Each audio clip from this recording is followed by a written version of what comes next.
We spend our lives building defenses. We diversify investments to guard against economic shocks, lock our doors against physical threats, and consume endless streams of information to stave off the anxiety of the unknown. Yet true security often feels out of reach. Thousands of years ago, a writer faced this exact vulnerability and penned a radical response. The text, known as Psalm 16, begins with a plea, "Keep me, O God, for in you I take refuge. I say to the Lord, you are my Lord. I have no good apart from you."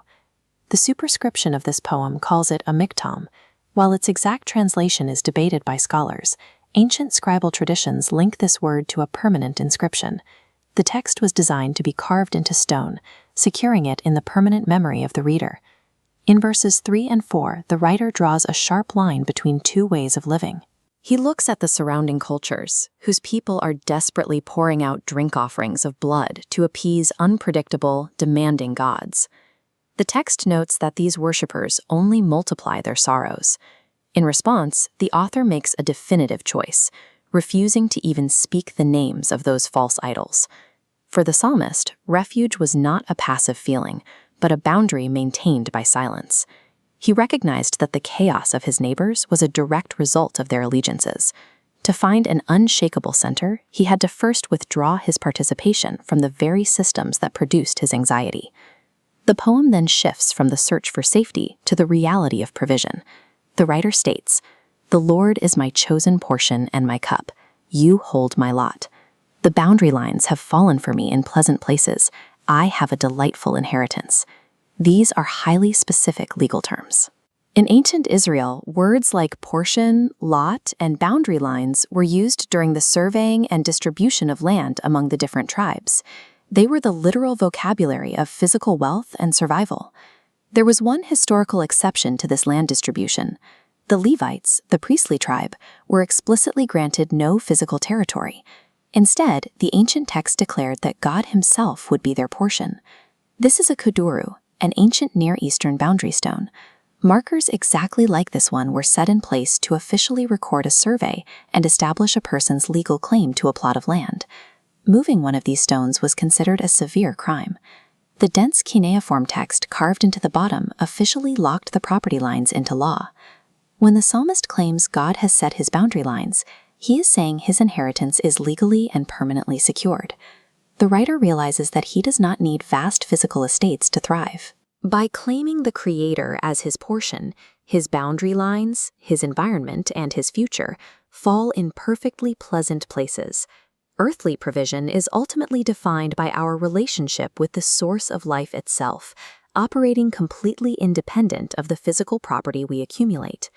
This confidence pushes the poem beyond the limits of a human lifespan. Verses 9 and 10 read, "Therefore my heart is glad, and my whole being rejoices. My flesh also dwells secure. For you will not abandon my soul to Sheol, or let your Holy One see corruption." This illustration shows the ancient Hebrew view of cosmology. Below the living world sits Sheol. In their understanding, this was the dark underworld, an inescapable realm of the dead, where the presence of God and the joys of life came to a permanent end. The writer draws a direct conclusion from his trust in God.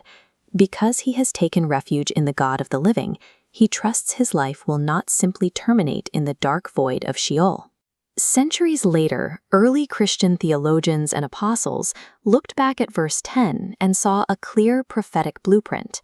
They applied the phrase, "your Holy One," to Jesus, arguing that his resurrection was the literal fulfillment of this ancient promise to defeat the grave. The protection promised here refuses to stop at physical borders or human mortality. It reaches across the boundary of life and actively conquers death itself. The poem reaches its climax in verse 11. "You make known the path of life. In your presence there is fullness of joy. At your right hand are pleasures forevermore." This ancient inscription functions as a lens, reframing how we measure progress and stability in our own lives. It asks whether we are seeking life in the right places. We may not pour out drink offerings of blood on altars, but human nature remains consistent. We still chase after our own petty gods, the accumulation of money, the pursuit of social status, and the need for political power. Pursuing these modern idols demands our time, our energy, and our peace of mind. Trusting in these systems leads directly to the multiplied sorrows the text warns about, showing up today as burnout, anxiety, and a deep sense of emptiness. The fullness of joy described by the psalmist becomes possible only when the competition for our devotion ends, when the Creator of the universe replaces the idols of the moment as our chosen portion. We find the path of life in the present.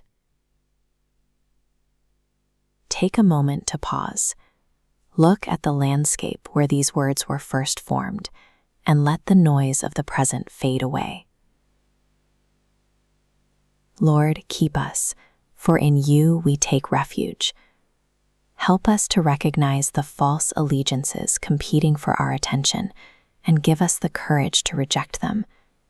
Instruct our hearts in the night, secure our boundary lines, and show us the path of life, that we might find complete joy in your presence. Amen.